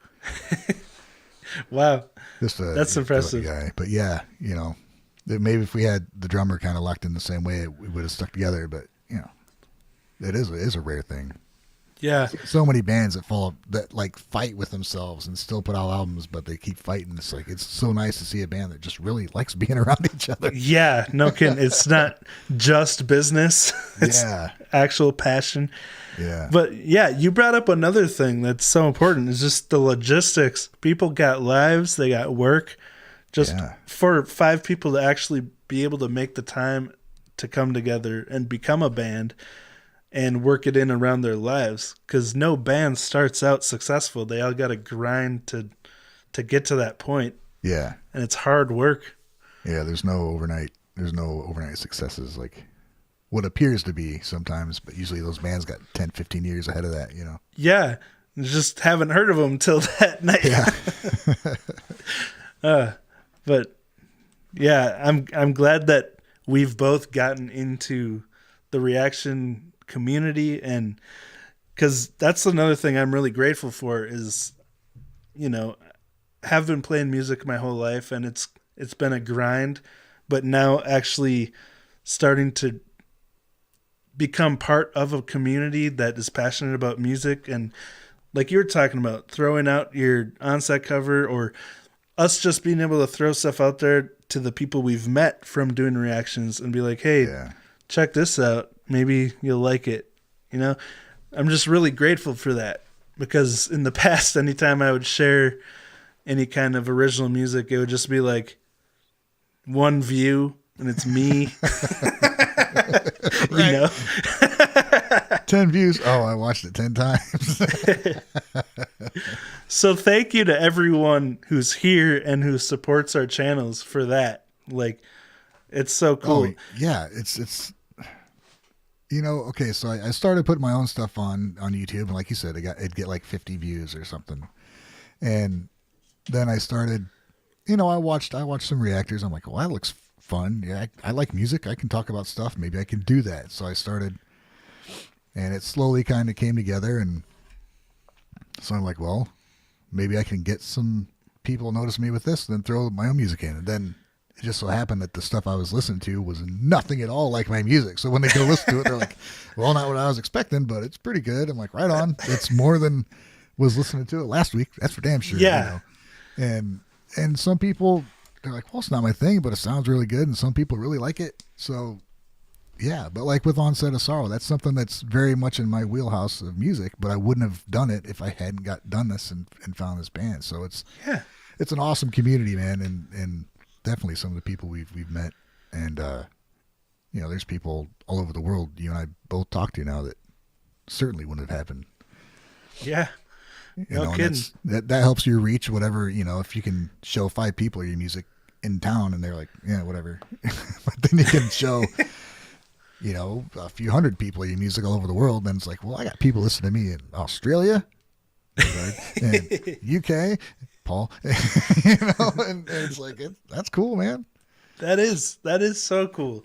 Like what started as just, you know, being a fan of music has become a gateway to be able to be in this community, because that's what I mean, that's the way I see it, is we're getting to know all these different people from around the world and having friendships with them. And then you get to share your stuff with your friends, you know? Yeah. Yeah, it definitely was an aspect of it. I didn't really have any aspirations. Like, well, maybe some people will watch it. I like talking about music, and now there's people I talk to every day, and I look forward to talking to them, and they make me laugh, you know? Yeah. And well, it's just awesome. And, I don't know. And then it's really great when you get people like, hey, I never heard this before. Thanks for sharing it. It's like, hell yeah, dude. Yes. I love doing it's not a, the way I do it. I don't make any money from the biggest videos I have. I don't get anything from, but right. That was not the point, and I don't want to make money off somebody else's music anyway. It's their money. Let them have it. So, but if I can get a few people seeing what I do, or just, like that's what I was getting at. The making friends aspect of it wasn't even something I was counting on, but it's made it all worth it. Yeah. That was definitely the thing that was the most rewarding for me, that really lit a fire under me, is when people started saying that they discovered one of these bands or artists from my video. Like, yeah. Like, that was the coolest thing to me, is helping someone find a band they really love. Or I never thought of it that way. I never realized this about that band. Yeah. That's a neat. Oh yeah, that's another thing. Just sharing our perspectives. Mm-hmm. Like, speaking of which, shout out to Dicodec. Hey man. Alan's here. Metalhead's perspective. Also, I see. Oh, Rosie asked. She asked what the symbol on my shirt means. Thanks. Oh, Thanks yeah. for asking. I forgot to ask because you already told me. Yeah. So, most of you familiar with my Shut Up Konami speaking shirts. They're doing pretty well. But another thing that, like, kind of a dream of mine was to be able to just have design some clothes. There we go. Design some clothes, and because I always liked what Stussy and Vision Streetwear and stuff that just had like an off the wall kind of design or graphic or something. So I'm trying to build something like that. Haven't sold too many of them, but that's okay. But anyway, this shirt is since my shirts are Mear Imagewear, it's an M. The whole thing is an I, and then there's a W. So it's MIW, Mear Imagewear. But I like eyes. Like drawing eyes. It's like Batman and eyes is probably what I doodled the most in my whole life. So. Wow. What an interesting combination. Yeah. Because you can't see Batman's eyes. So I guess, one balances out the other. Wow. Good point. Now you got to make a Batman drawing with giant eyes. Everything right? Yeah. Done some fun ones in. So yeah, that's a good question, Rosie. Thank you. Pay attention. I'm sorry to everyone if I've been missing questions you wanted me to ask. If you have any questions, now is the time to put them in. Yeah, well, because I haven't been watching, been trying to listen. Now, somebody asked about Wings of Pegasus with Phil. Did you ever watch them, Wings of Pegasus? That's no. Phil. He breaks down music really, really well. It's a pretty cool channel. Okay. I think I have watched him before. Yeah. I can't remember exactly who it was, but I recognize the name now. I thought we were talking about like a band or something. Well, yeah, he's in a band called Wings of Pegasus, but he does his own. Oh, okay. I'm honest, I'm not particularly fond of the band, but his breakdowns are great. Nice. I'll have to check that out again. Oh, hi, Rosie. I've needed your help keeping track of this chat. I can tell. Is that why you're here? Yeah. That's why she's here. Oh, Already, sweet. dressed and stuff now, so. Yeah, sorry everyone if I missed anything. Did you see any questions that I missed? No, not yet. Oh. Hi. Hey. Hi, Rosie. Have I played any BAND-MAID songs using the scorebook? No, I have not. Oh, that's a good question. Yeah, sorry everyone. Whoops. Sound's on. Yeah, I tried. So I already filmed my unboxing video. Just haven't had time to edit it yet. But I tried playing some of the songs just like as soon as I opened it up, and dang, those arrangements are so complex. Yeah, I looked at it. I'm like, let's go to the interviews. This is a lot. Yeah, it is. I'm excited to read those interviews, though. Yeah, they're really good. Cool. I'll have to put it by my nightstand. Did I miss anything else? I thought I saw like some questions flying by, but I didn't get a chance to read them. JBF Studios. Yeah, JBF is awesome too. I like watching his channel a lot. Oh yeah, he's the one who breaks stuff down or like has the guitar while he's watching, right? Yeah, like watch it and then he'll break down some of the stuff afterwards. Really cool. The theory, yeah. Wish I had the knowledge and the idea, but I don't. What are you finding there, Rosie? I can't hear, so I'm having like slightly a hard time following. Oh, I'm sorry. Tabs I guess aren't accurate. if you use headphones, you can. There's headphones right here. Oh. What did you say? Silent Chaos made a comment said that apparently the tabs aren't accurate. I don't know. The band was pretty heavily involved with overseeing all the music too. If they're inaccurate, that must. What? From what I understand, How would that even happen? Right. It's official BAND-MAID merch. What's Ryan's favorite color? Blue. It's blue. Wave, is your real name Harry? Yes. How did you know? I told my wife I was going to ask you if Wave was your real name. Oh. Because I Nope, said, it's Harry. she said, who's your interview with? I said, Wave Potter. She's like, Wave? I'm like, yeah. I think that's his real name. That is a good question. I've actually seen other waves on YouTube, but Matt knows my real name. Yeah, Harry. Everyone knows it now. Let's see. Oh, the notes are good, but don't pay attention to the tabs. Huh. Interesting. No way. I guess if they are more involved with the song, but not tabbing it out, maybe.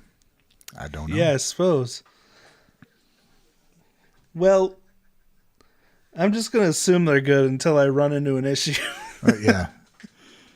Because usually when I try and figure out it doesn't sound right, so if I learn it from there and it doesn't sound right, I'm going to assume it's wrong. Yeah, I suppose. All right. Sorry. I was just looking through the chat for questions because Right. Rosie's having technical difficulties. But anyway. Some people ask about artwork. I don't think I have any readily available. Yeah, I suppose. What did you say? Like, yeah, I suppose. Said that like 20 times. Oh, my Wisconsin-ness is coming out. Someone said I asked a question, Molly, okay. but it's not. Oh, here we go. Is Ryan familiar with any of these Canadian rock bands? Helix, Triumph, or Honeymoon Suite? Nope, I am not. All right, there you go. Sorry I missed question. it, Motley. How about Rush? I've heard of Rush, yeah. Freaking amazing. Justin Bieber? You know what I think about Rush is they're a bunch of dorks. Like those are just nerds and geeks, and they were touring, and they were like, they get done with the show, then they'd go like read. So they're That's partying like awesome. idiots. They're just brilliant guys, just having fun doing what they're doing. Yeah, Rush is cool. That's awesome. Oh, somebody asked about my katanas. My katanas. No, I've liked swords ever since I was a little kid. Oh, really? Yeah. Nice. So they've been in the house since way before BAND-MAID. So what are they? Oh, I have no idea anything katana, about it's a swords. sword. They're not that great. Nice. They look good from. So they're all screen. katanas? Oh, katana. Oh, I see. Put me on the spot. Shibari? Is that the small one? I can't remember. I don't know. Well, I don't know either. It's all good. If I say it wrong, it'll definitely get pointed out. I can't. Oh, it said. But no, what about? I've had them way before that. I've liked Okay. Japanese stuff since way before BAND-MAID, so that's kind of what's cool about. That's what's cool about finding them and then getting into the music and then having people know who I am in Japan. It's just cool for me. Yeah, that is. Did you find anything, or are you just chilling here? For questions, you mean? Yeah. Are you related to Grace Potter? Grace Potter, no, but Has Ryan bought a maid costume yet? No. why not? Same reason I haven't. That's the thing people say they want to see, but I don't think they really want to see it. Exactly, that's what I said. It's like you don't know what you're asking for. Katana and wakizashi. Okay. So what's the middle one? Is that the... There's 3 sizes there. Somebody will answer. See, that's a nice thing. I have people that I can be like, if I don't know a formula and I need it work, I can message Paul and he'll be like, yeah, here you go. Has Wave It's ever worn a skirt? super easy stuff. Nice. What'd you say? Has Wave ever worn a skirt? These are questions for Ryan. Well, it works both ways. Sorry, I'm not trying to interrupt. 'cause No, that's okay. Okay. I would unplug so you could hear, but then I'd have a echo. Oh, somebody made a I good point suppose here. we can deal with the echo, see how bad it is, I spoke just so you can hear. again. Can you hear now? Oh, on this? Oh, Ryan, can you talk? Yeah. Oh, yeah, no, I can hear. Yeah, Okay. Fine. There might be an echo for everyone watching, but it's for the greater good. Yeah, somebody said, have I seen Kill Bill? And if so, then he would know 5, 6, 7, 8 and Maiko Kaji. So yes, I've seen that many times. Great movie. Love the movie. And I remember the 5, 6, 7, 8s doing like the kind of, like 50 style music when the Crazy 88s get freaking slaughtered. That's another thing I've never seen. Oh my God. Should I watch it? Yes. Oh, hell yeah. Okay, I got another question. All right. Do you think the maid costumes get in the way of their music? As far as, let's see. Not physically playing the music, but people No, I don't noticing, think so. people paying attention to them. I think that's what they meant. Mr. E. Right. Yeah, I think it's a good question. I think it's probably a double-edged sword. See how I tied that in there? Nice. Because it will get them attention, and if people can look past that and just listen to them, then it'll work that way. But some people would definitely, I think, probably like see it and be like, whatever, and not give them a chance. Right. Yeah, I don't know. But if they were just dressed like anybody else, would they be suggested as much? I don't think they would be noticed as much. So I think it helps. Yeah. The music keeps you there, but they get noticed because of that. That's a good point. Yeah, I'd say, like you said, it definitely boils down to a first impression kind of thing. Because, like, once you actually watch them, like, I don't even think about the fact that they're dressed like maids anymore. You don't? Yeah. Really? No. Not at all? If you could see her face right now. No, I mean, I think it's a it's smart all about the business music move. now. But I think, like Ryan was saying, that first impression, it makes them stand out for sure. Oh, there is an echo. It's fine. I don't need to be here. His echo is epic. Oh. Ooh. That's a good thing, right? Hello. Is there anybody out there? It's a good song for Echo.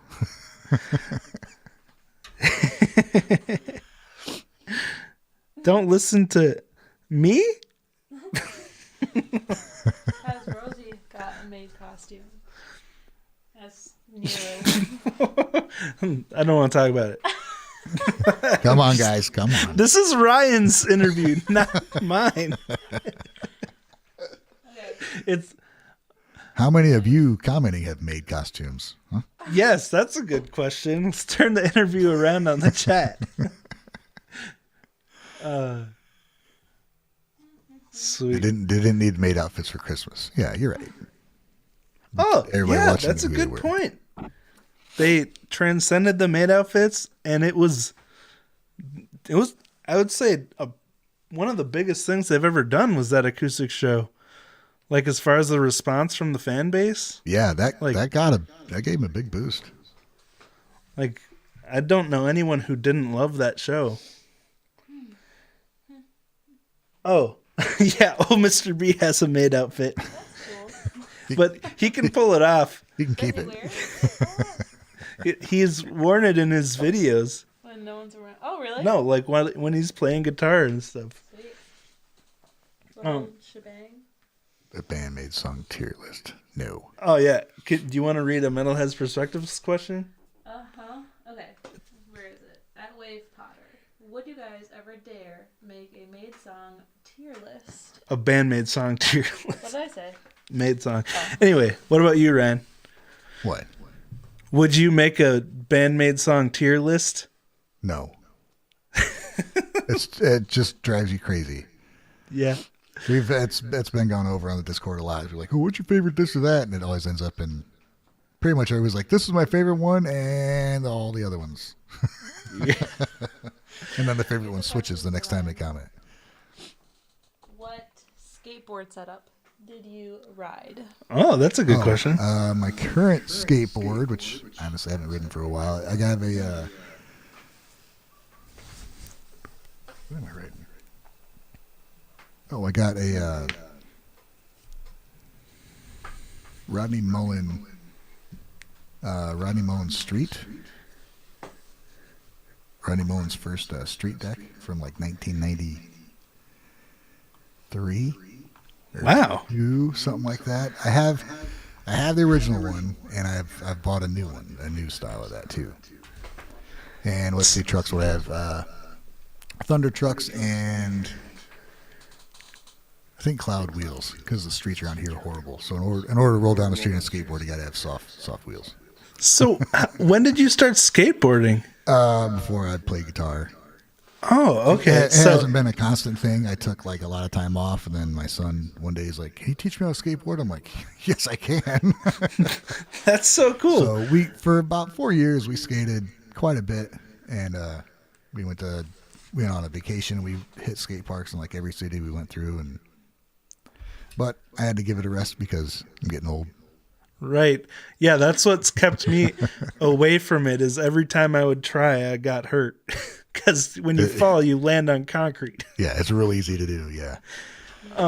But you must have been pretty good as a kid if you were able to pick it back up later. A solid skater, not like really good, but, like just street skating, Okay. Nothing. I didn't even skate a ramp until I started skating like 4 years ago. Nice. And when I started back up, and then because the skate park in town wasn't here when I was skating when I was young, there was like curbs and loading docks. And like, and there was a no skaters sign everywhere. A quarter pipe that would be stolen from one side of town and skateboarded over to the other, and we'd have to like go get it back.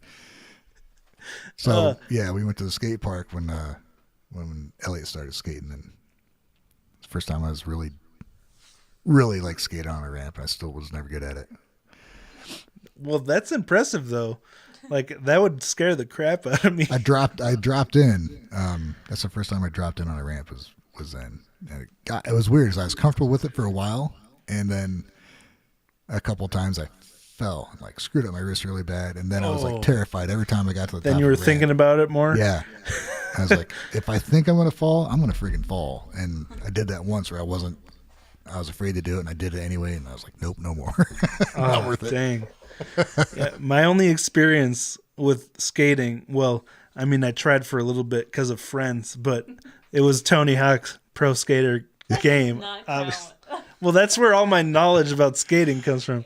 Right. Like that brand, the skateboard you have, was that one of the skaters on the game? Yeah, Sounds Rodney Mullen is like a god in the skateboard world. He did the freestyle stuff, which in the 80s was kind of like it became not cool to do, and there were smaller skateboards, and it was just different. Well, he became a street skater, and he was doing his freestyle stuff, which is all the flippy tricks that everybody does now. That's because of Rodney Mullen. Like he's like the godfather of modern skateboarding. Fascinating. And so he was the one. If you played Tony Hawk's, was it Pro Skater one or two. His video was the one like everybody freaked out about. Like, yeah, he's awesome, and he's Nice. like this. He's just brilliant. He's a freaking brilliant guy too. Like the way his mind works is just strange. Like the interesting guy. He's done some TED Talks and stuff. It'd be interesting just to check him out. Anybody? Wow. I would never think that a skater would be on TED Talks. Oh yeah. Or that we'd even be talking about skating today. It gets in there with whoever I talk to. Fascinating. Dean says, little known fact, Avril Lavigne wrote Skater Boy after Ryan Mear. You know what's funny? I remember where I was the first time I heard that song. Really? Where was that? The fucking mall, dude. Wow, that does sound like something a skater boy Were you would say. skating in the mall? No. I was walking like through a store and I heard that song and I was like, "What is that?" And it wasn't like I really like this. It was like, "What?" And it was on a video, like on a tube TV in the mall. So That's hilarious. Skater Boy. That's funny. I remember going to a mall with my friends as a teenager, my friends who skated, and there were no skating signs everywhere. It was like the middle of the night, and they were skating, and I was like, oh my God, we're going to get arrested. Yeah, that's me. I'm a buzzkill. I'm just like, I'm one of those people that really tries to follow the rules because I'm afraid of getting in trouble. And then Rosie is the complete opposite. So she would be skating at the mall while I'm panicking, watching out for cops. Yeah, you dork. Did you ever skate in any unsavory places, or was it just Those are the like, best places to skate, man. We got What's the craziest place you skated? Well, I don't know, craziest. The coolest thing I think I did was even recently because the junior high school had these wide steps at the front of the school, which are super smooth and great for grinding. And then at the back, they had a loading dock, which is only like 3 feet high. So we always go skate there, and we always got kicked out. Well, nobody skated there for years until me and Elliot started skating again. So we go over to the junior high and skate. I'm like, hey, there's no signs here. Cool. And we go, there's like a 2-step flat area, which is perfect for all and off of and all that stuff. Then we went over to skate one day again, and they put up a no skateboarding sign. I was like, Elliot, Because of we you. did. And then we proceeded to skate right there. Nice. That's cool, man. I would be way too scared to do that. Well, we came out. So he went over there with one of his friends who was skating, and the principal like pulled up in a car. Hey, you guys got to get out of here. We got kicked out of school, Dad. I'm like, right on. How old were you when you got kicked out of school? From skating? Yeah. I didn't. He got kicked out when he was there with one of his friends. Nobody told me. Oh, I thought it was with you and him. No. Okay. That would have been a funny, funny story. No, we did get kicked out of there, which is funny because we're skating. This guy comes out and you could see he saw me. He's like, "What the?" All right, I'll leave, sir. You're probably younger than me. This isn't the guy that you think he has to worry about. Yeah. Aren't you an adult? Oh man! Wow, we've got some fun stories. I know. I saw some funny comments in the chat. Cool. Yeah. Well, you know what? The cool thing about Tony Hawk's Pro Skater, that got a lot of people into a lot of different music. Oh yes. Ton I of was people just into some thinking good about music that. too. Goldfinger, the Superman song. Goldfinger. I think I saw them at a festival. Oh yeah. Yeah. Didn't like them. Oh really? The guitarist was like, was it Goldfinger? I think it was. The one that like a ska band. Yeah, like a ska punk kind of thing. Like the guitarist was trying to be like all mean, staring at the crowd, so I just kept staring at him. It's like, what are you trying to be mean for? We're all here to Like see you eye play. contact. You're being a dick. I've never heard any of their other stuff besides Superman that was on Tony Hawk. Yeah. Oh, and Ace of Spades. Motley asked another question. I'm going to try to find it. Sorry, dude. Is it in all caps? Randy's staying out of Hot Topic. Oh, okay. Ryan, if you could sit down with Saki and Konami to play... Psyche? Yeah, sorry. I got alcohol in the mind. Okay. With Psyche and Konami to play an acoustic song, which song would you choose? Jesus. It's a good question. Man. Again, the first thing that pops in my mind is daydreaming, because I was hoping and dreading that they would play that acoustic, because I would just be like a mess.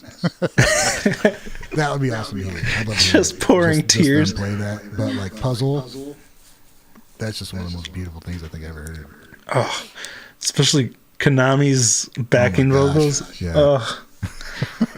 Yeah. There's echoing on your side, I guess. All right. Well, I'll plug the headphones back in. You'll just have to yell at me. Okay. So Jeff is asking if my next album was going to be Konami influenced.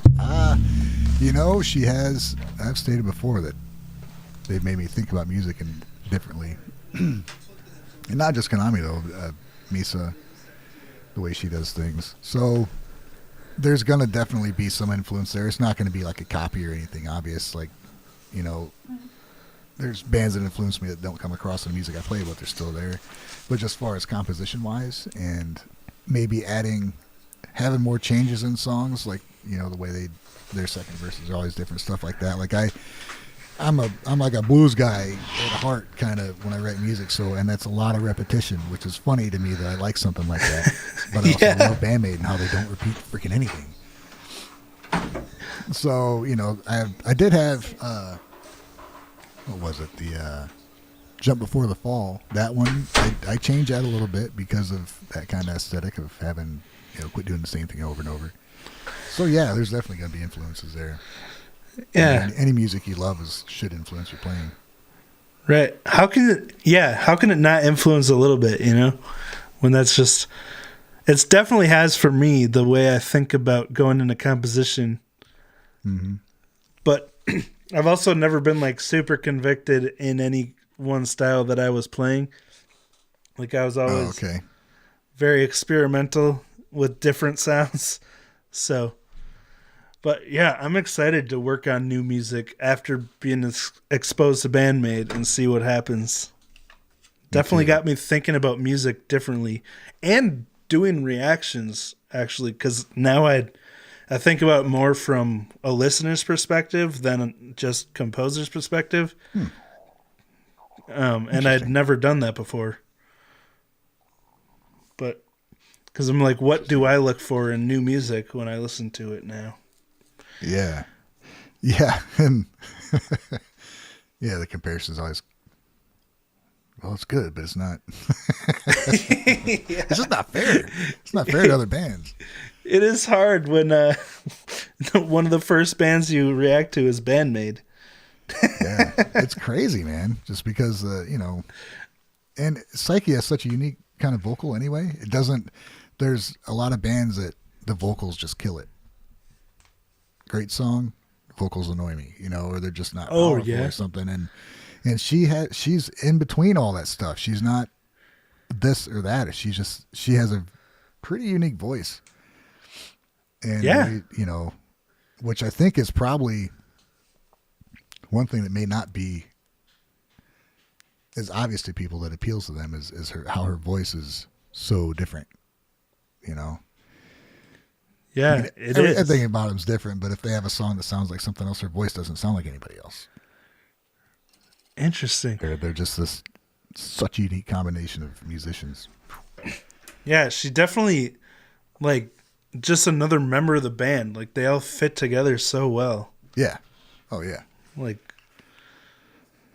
yeah, very smooth, easy to listen to voice. Oh, we've been going for 2 hours. 2 hours. Did it?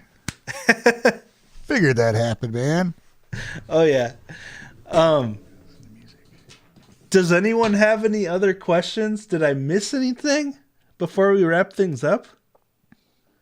Oh, Ant Music says, if you had one question for Konami, what would it be? Oh my gosh, that was actually on my outline that I'd already exited out of. But yeah, if you could ask Konami one question, what would it be?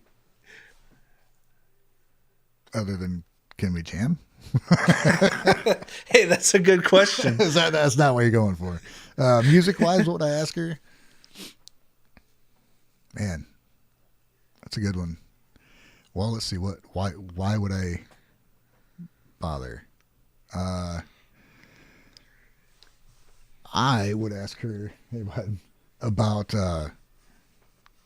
I'm curious as to how many, like, as she recording, if all the layers are kind of there, like if that's thought about in composition, or if that's like if there's a lot of afterthought, a lot of layers added afterthought. Like, well, we have the bass down, let's add the stuff. Keep adding stuff, or was it kind of there from the beginning? And could be either way. I have a feeling that a lot of stuff's added, but I would just like to know if it's there because she feels it needs it or because she can, stuff like that. Right. That's a good question. Just how she constructs her songs. Right. Because I've heard like she kind of comes to the rest of the band with the blueprint for everyone's parts, and then. But I mean, yeah, that would be really interesting. Well, she is studying English, so maybe someday. That would be awesome. Dean, will you marry me?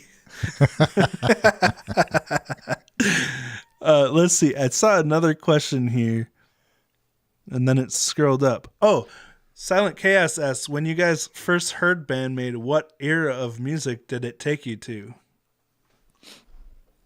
That's an interesting question.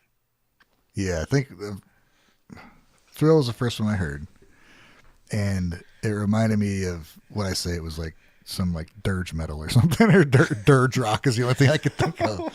Just I don't even know what that is. I don't either. It's just that's the word that popped in my head.